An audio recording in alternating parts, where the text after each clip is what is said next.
Well,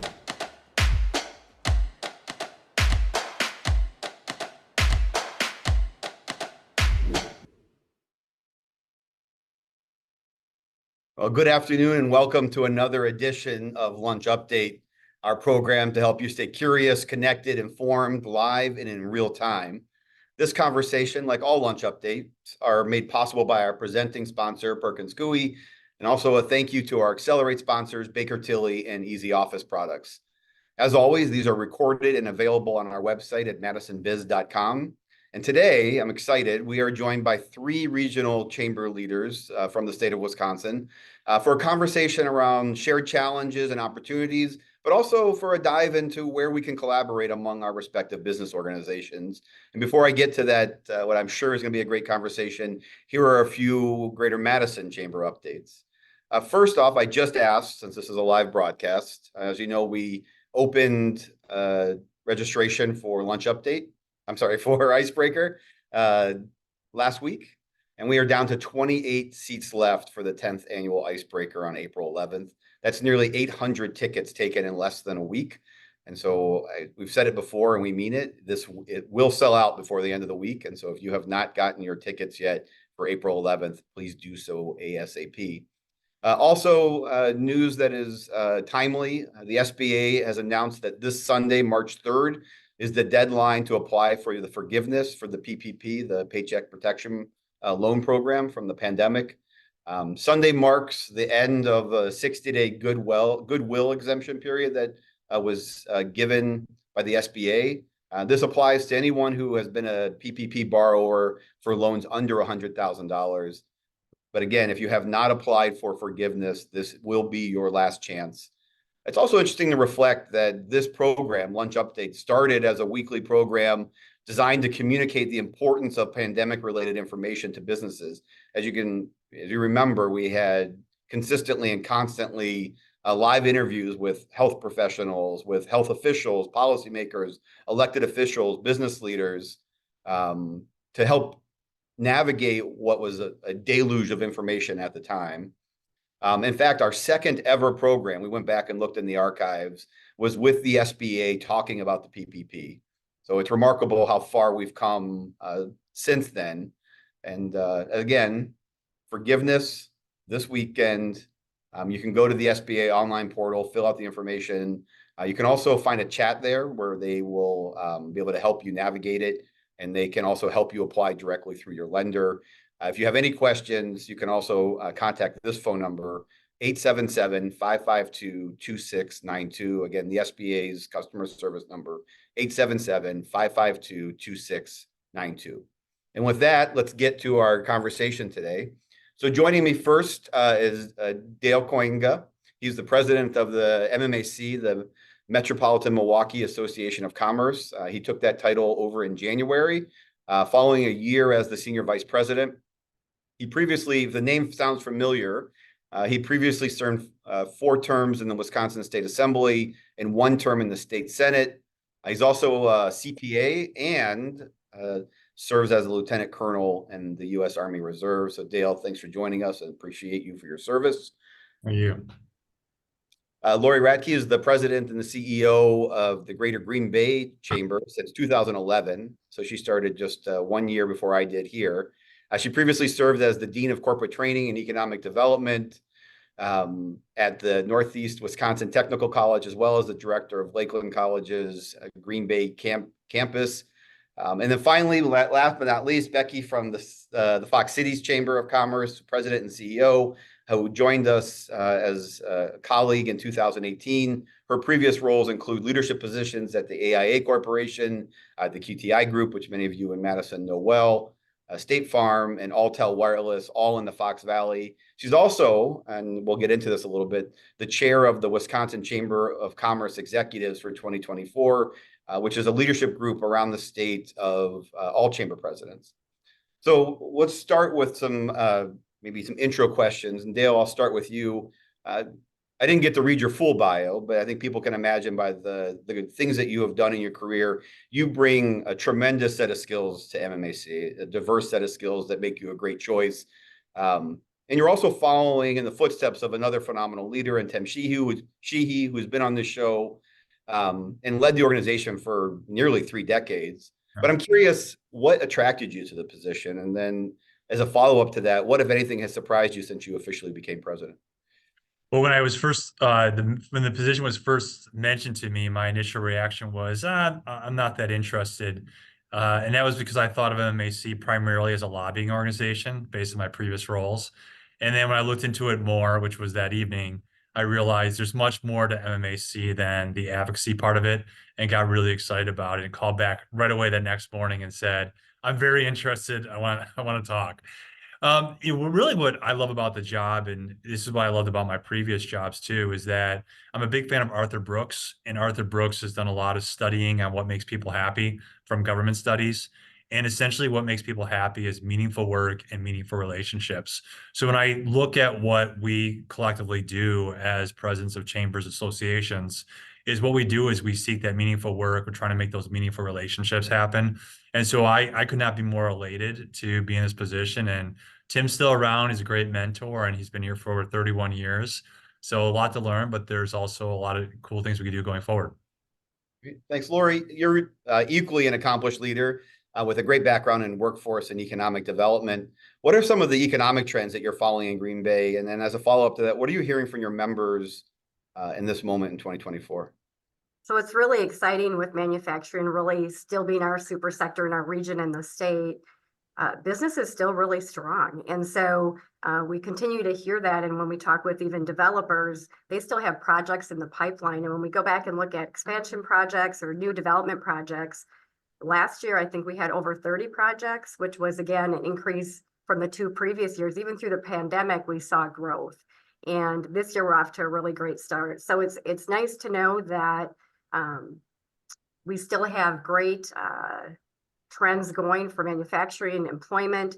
And even though we hear, certain things about inflation and potentially waiting for the other boot to drop from a recession, I think that people are cautiously moving forward, but still investing. We have some major capital investments from our paper and tissue industry. So it's really exciting that we're still all trying to move forward and be productive in not only just in Green Bay, but really statewide.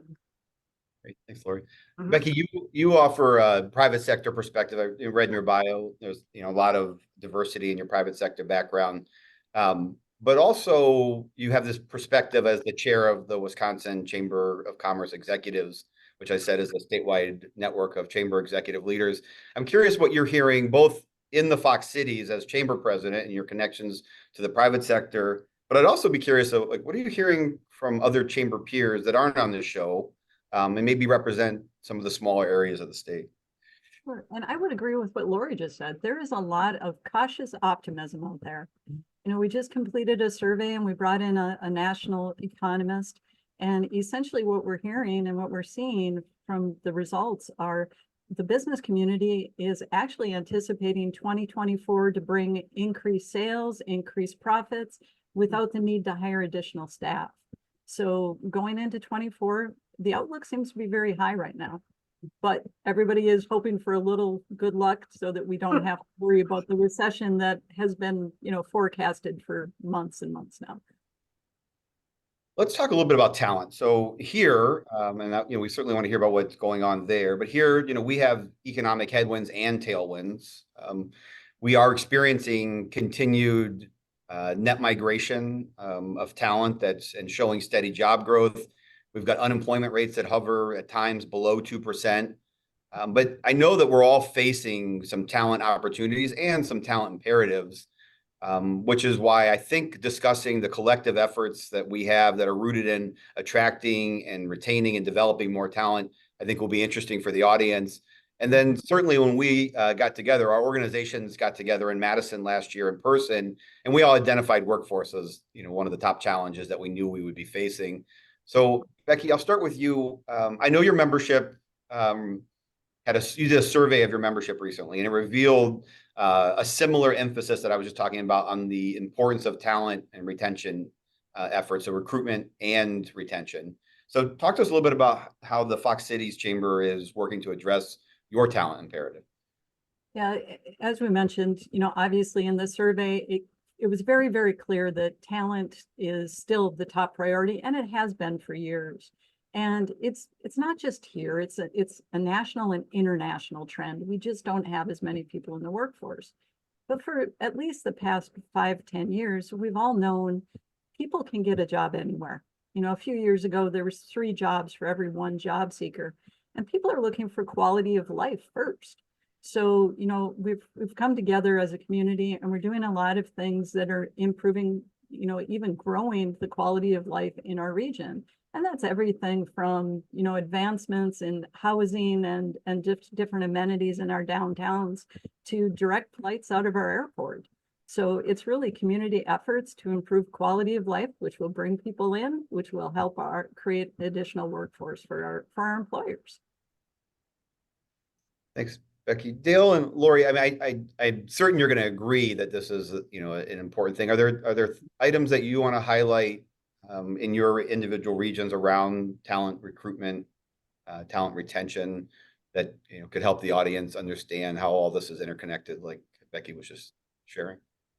Yeah, I think that certainly we're all trying to do similar things from a quality of life, not only for people that will work here and live here, but perhaps choose us as the remote workplace. So we have a lot of unique co-working spaces and making sure that that's available in case someone wants to live here, but work remotely for another corporation outside the state. So again, there aren't more people, like Becky said, the numbers just don't add up. And so how are we being creative?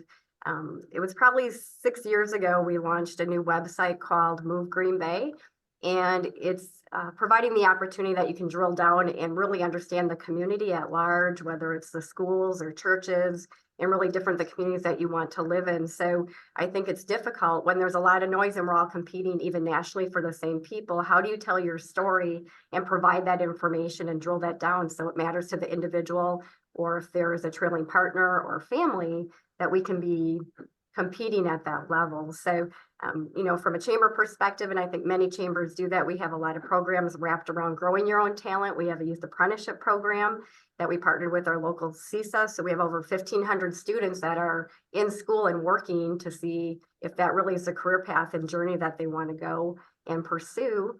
Young professional programming, I think, is pretty common with, chambers across the way to understand our up and coming talent. So trying to do a multi-approach, working on quality of life, but then individually, what kind of programming do we have from an attraction and a retention stand?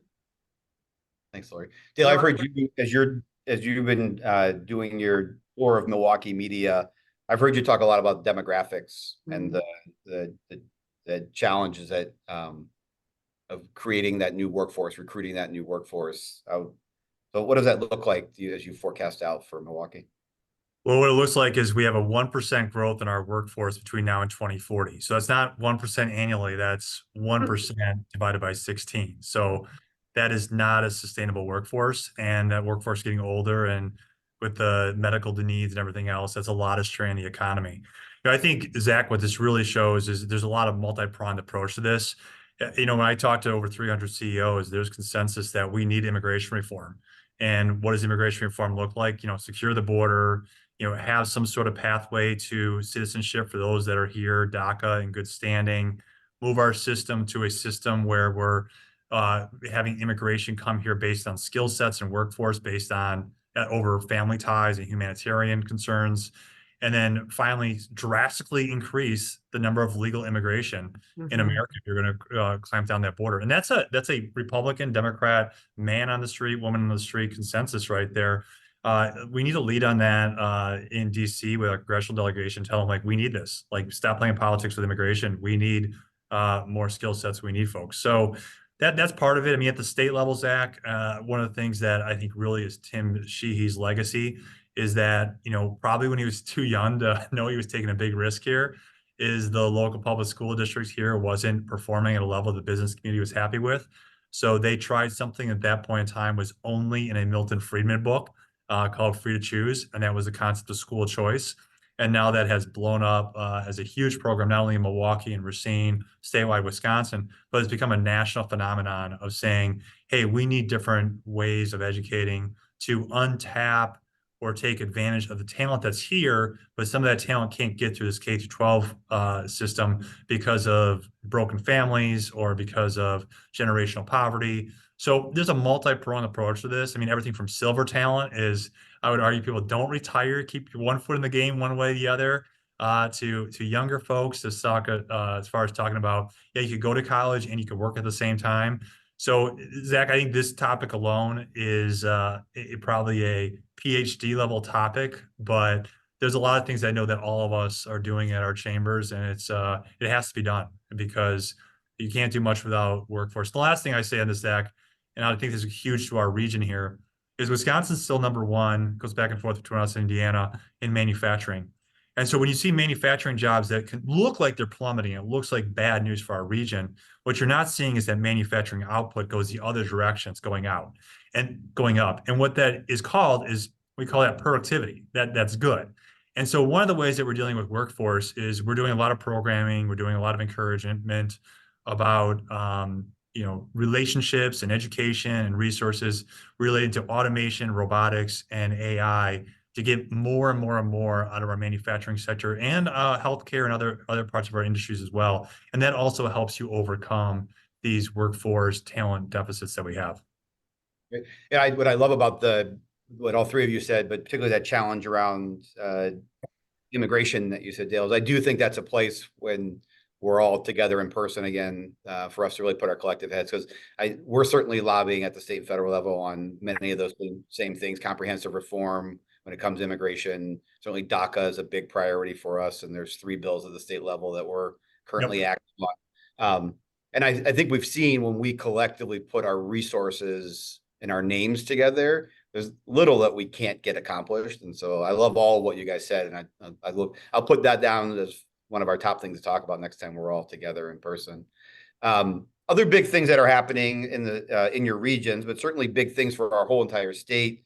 Laurie, Green Bay will play host to the NFL draft. So thank you for putting together a comprehensive package of recruitment to get that to happen. I don't know that if you told me just a few years ago that Green Bay would land the NFL draft, that I would have thought that had been possible. But here it is. And to put on that kind of scale, I mean, an event of that scale, I guess to maybe put that in perspective for the viewers, the 2023 draft in Kansas City had more than 300,000 people in attendance and 54 million viewers. So tell us a little bit about what the Green Bay region's doing and the chamber to prepare for the event. And what is your hope that comes from the platform other than just a successful NFL draft? Well, it certainly is exciting and years in the making. So really the leadership from Mark Murphy and Discover Green Bay, putting the package together and asking, and now it's here, right? And so now we have this really great opportunity, and it's really a commercial. It'll be a global commercial for the state of Wisconsin, just not Green Bay or the region. And so how exciting will that be? I think trying to wrap our heads around having 250,000 people here at one time, certainly the largest event that we've been able to host, and the financial impact to the state. I know I was looking at some numbers at 24 million, and that could be a little conservative when you think, the hotels are already rented, right? And so just really, really exciting what that means. And then thinking about the work that goes behind that and the infrastructure. And obviously the NFL has their turnkey and then role they play. But from a chamber perspective, really working with downtown and other businesses about how do you activate things outside just that immediate draft area that they have actually marked for all the activities. So we want to promote the whole city. What are some VIP experiences that we can provide? And how do we tell the whole story of our state when we have so many people watching? And so it's really been exciting. I know that we have been linking up with Kansas City and other areas that have hosted drafts to see best practices. What did they learn? Kansas City was really great and shared, the timing of things and what they would do over and what was really successful. And so the Packers are phenomenal to partner with and work with. They have a bunch of committees set up with. And just last week, Discover Green Bay has a link on their website. So if you're interested in participating or volunteering, you can go and start entering that. And so things are really going to wrap up. Time goes by quickly, and we're just really excited about being gifted this opportunity. So we're hoping for good weather. Yeah, for sure. Becky and Dale, Laurie talked about, the hotels are booked up. Green Bay's got sizable infrastructure for tourism based on the Packers and other amenities, but this stretches all of us, and Sure. likely we'll see impact in the Fox cities and into Milwaukee. What are the things that you are looking forward to or predicting that might create opportunities or impact for the Fox cities in Milwaukee? Dale, I'll start with you. Well, we obviously have the Republican National Committee coming up, and there's a lot of different stories to riff off of that. But one of my favorite ones is that we have a Democrat mayor here, a Democrat county exec, and with all the same enthusiasm as if it was a Democratic convention, they made the pitch they want to hear, and they've just been great team players. And I think part of that is because the Republicans did the same thing for the Democratic convention. So I know a lot of press as far as when parties knock heads, but the reality is a lot of times they come together, and they come together in part because of the leadership we offer at places like this. And so that is going to really positively show Milwaukee. The security zone just came out. We are in the security zone. So looking forward to being part of that action. And I think it's going to show Milwaukee well. I think it's going to show what we have to offer. It's good for all of Wisconsin. And so that shows a lot of momentum. Visit Milwaukee, as they have been doing for years, is just crushing it and getting a lot of wins. And then the host committee, which I remind people, the host committee is a nonpartisan 501c3. They're looking for volunteers.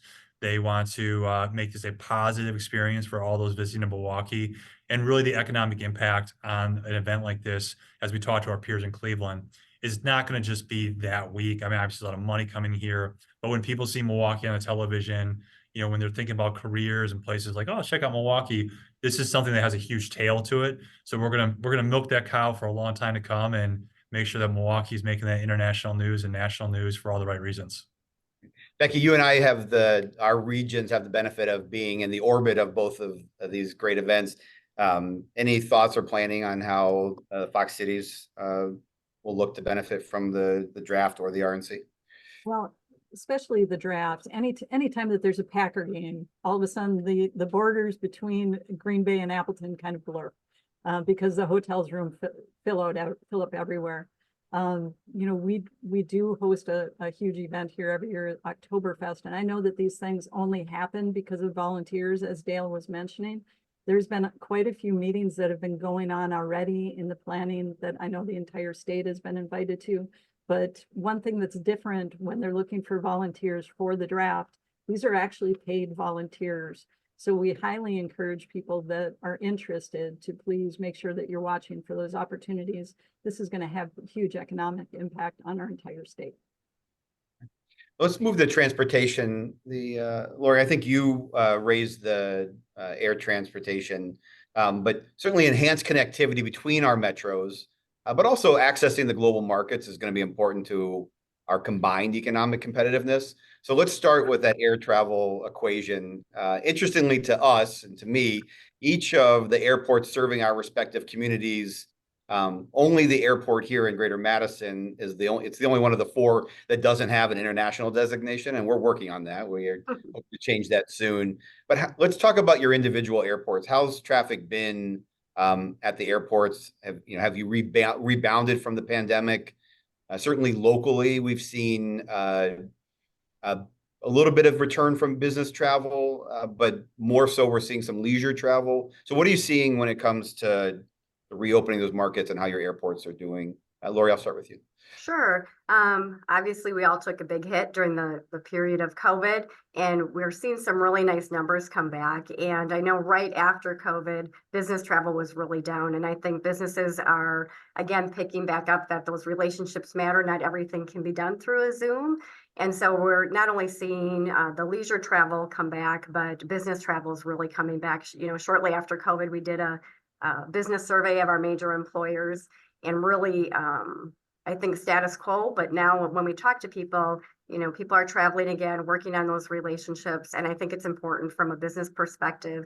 And I think from an airport perspective, the nonstop destinations are really important from a talent attraction, recruitment, and tourism. And so I think all of our airports are working to have that opportunity. So if we're attracting talent, they can get to either back home or to a destination that they enjoy. So I think, certainly from our airport perspective, always looking at new ways to serve the community and be more attractive as an option. It's nice when you go to a small airport, you can get in and out. Parking is really easy. And I know just when I'm looking at traveling, the accessibility is really nice. And they've done some remodeling and updating. So just an important piece of the overall picture from an economic development and talent development perspective. Dale, how about you? How are things at Mitchell? Mitchell's on the rise. They get more and more direct flights. I mean, hearing, Becky and Laurie talk, I have reminiscent memories of warm cookies and Midwest Express. And we have a chair right outside my office here. I feel like go sitting in it right now with some nostalgia. But yeah, Milwaukee the airport here is doing well. One of the big things that we don't have in our part of the region of the state is an air cargo hub. So right now in front of the governor is a request. There's a company that is out of Texas that's looking to make an international air cargo hub there, which Wisconsin desperately needs. And they found out a lot of environmental issues, a lot of other things that came back from military usage that over the years. So we're hoping that Governor Evers will approve that grant, which will get that private investor over the hub and really bring that type of volume here for international cargo traffic, which is important. But great leadership over there, and I love the Milwaukee Airport. I will be one of the ones that I will park at Milwaukee Airport, and I will take, if I have to, the small plane to O'Hare as opposed to driving down there. And if you see the line lately on 294 of trying to get into O'Hare, even if your flight is out of O'Hare, book it through your local airport. Like, use your local airport. And if you don't do that, you're just going to have more and more flights that are not options for you. So whether you're in any of our metros, like, use that local airport. Absolutely. Becky, how about you? We are very blessed. We have an amazing leadership team at ATW, and ATW is actually one of the fastest growing airports in the country. So in 2023, we were able to get some amazing new direct flights. I can tell you, we actually went down to Dallas to American's headquarters in November, and it was the chamber, the leadership of ATW, the Tourism Convention Bureau, as well as our regional planning commission. And we talked to them about the needs for a direct flight to Dallas and all of the pathways that was going to open up for us. And, we talked to them about the fact that we have organizations here in the Valley like Plexus that are $4.4 billion organization that has tremendous growth in Guadalajara. And it takes 4 flights to get there without the Dallas connection.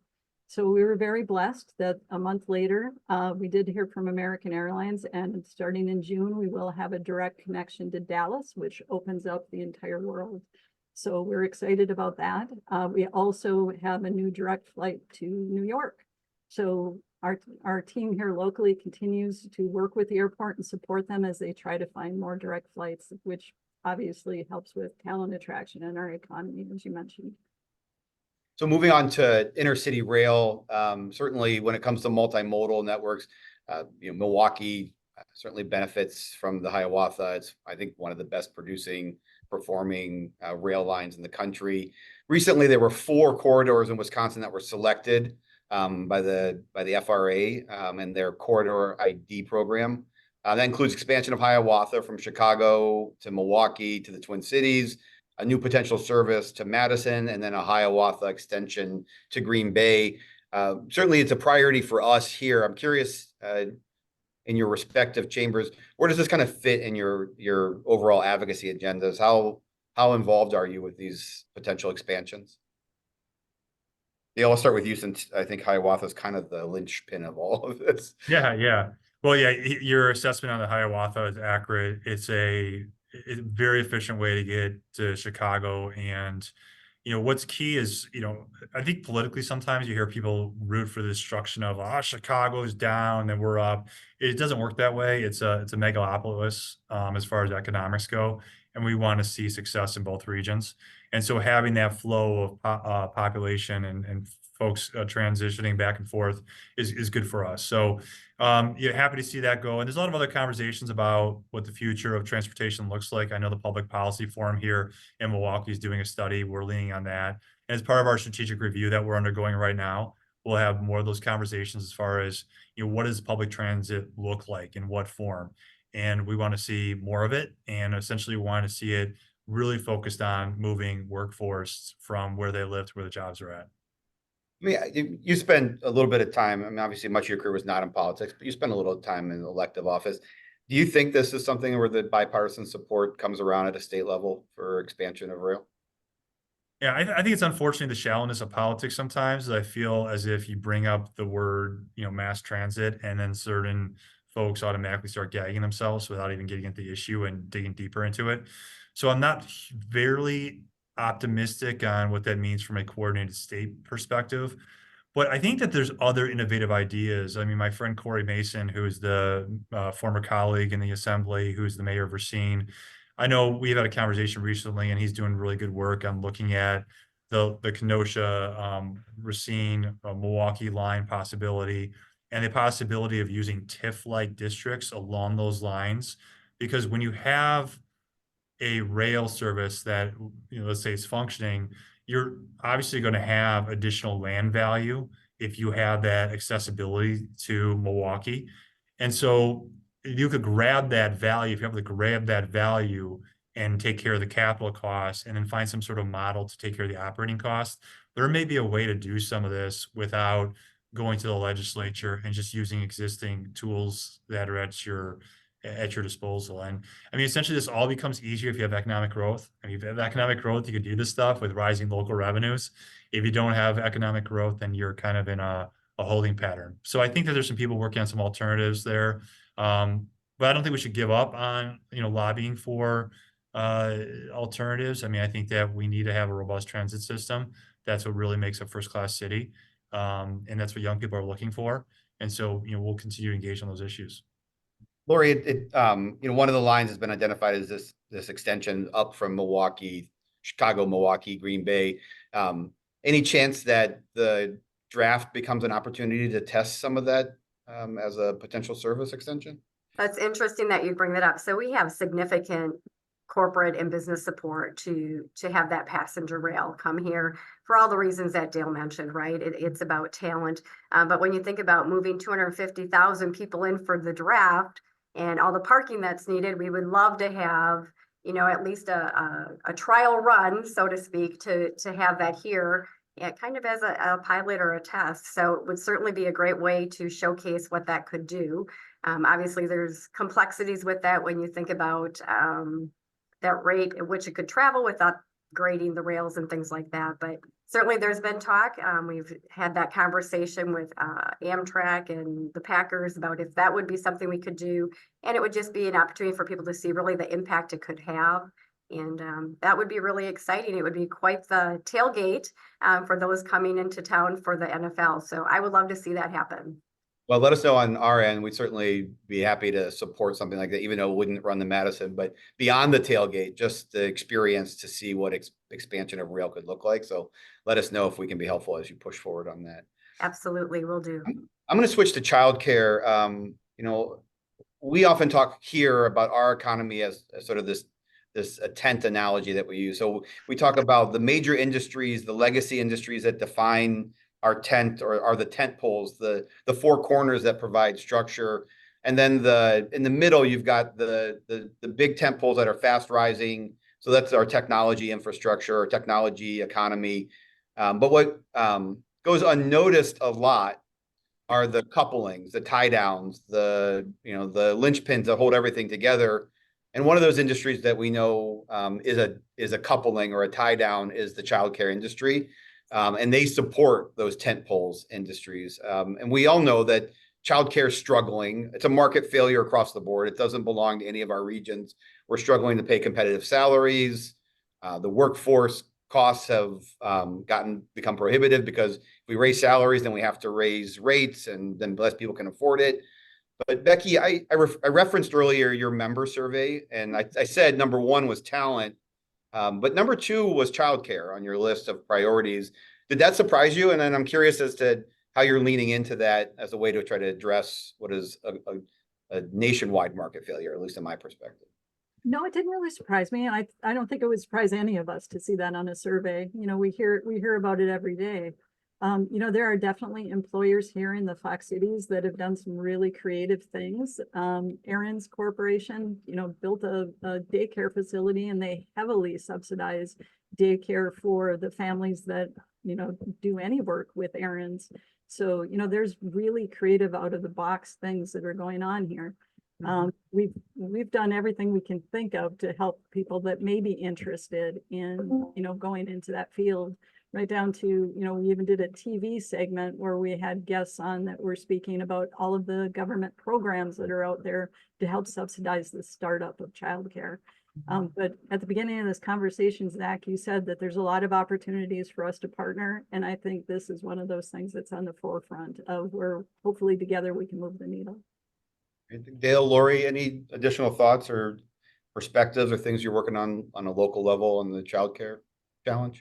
I think just to follow up with what Becky had mentioned, it's going to be a multi-pronged approach, right? And what we did before isn't going to take us to tomorrow. And so we put together a childcare solution task force because we certainly don't have the answers. But as Becky mentioned, there are so many innovative and creative ideas coming out of industry, whether it's building their own childcare or paying for spots from a talent retention and attraction spot, because there's waiting lists, right? We all are experiencing that. And so I would really welcome the opportunity to collaborate regionally and statewide on what is the approach and what's going to get us to tomorrow. And we're putting together really a childcare summit in September, and certainly we'll be working with all of you on that. And again, looking at what are the best practices, what's working, what's not, but really isn't one silver bullet. It's going to be all of us working together and being creative. Let's move on to, oh, go ahead, Dale. Sorry. Let's move on. Go ahead. Yeah. Okay. Technology, not that you don't care about it, but I got to get through a bunch of more questions. We'll note you as caring about childcare and being part of the solution. I'm out of politics now, so Zach, so I don't have to say everything about everything.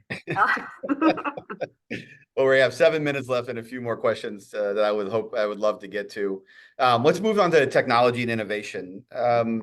So we're all regional economies, right? We are all larger than our organizations do not follow political bright lines, right? We follow economic lines. So we're all regional chambers. We're not local chambers. And so we have regional economies that we're grappling with, and we all have different industry drivers and what makes us special as regions, but we all have significant impact on the state. And we've talked a lot about collaboration, but the future of what does innovation look like? The state, I think about your regions and the companies that define the history of your regions. They're probably named after people or places, which is the truest proof that they came from entrepreneurs, right? Like if I think about your big companies and the sort of hallmark calling cards of who the state has been and who we continue to be, entrepreneurship's at our core. So when we think about how do we continue to transform ourselves, Dale, I'll start with you. There's been a lot of talk over the years about some kind of connection between Madison and Milwaukee, not rail, but economic connection. I remember last year, Mayor Cavalier and Tim and MMAC leadership were down in Austin, and I was down there too for South by Southwest. And I was bending Mayor Cavalier's ear about there's this health highway between Milwaukee and Madison. There's like 150 companies in the health space that touch, innovate, move, monitor health in some way. And you kind of start at the medical college and come all the way out to Epic. And there's all this in between. And now there's a federal designation for a biotech hub or a biohealth hub between our communities.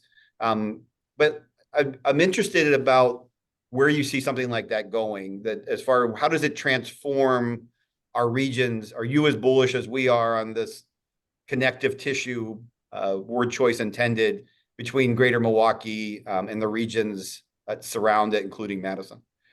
I am bullish. And today, the phase 2 portion of that phase 1 award on that collaboration between Madison and Milwaukee, RM7, your MAD rep there, economically development hand in hand, seeking that next phase of it. I'm very optimistic what that looks like.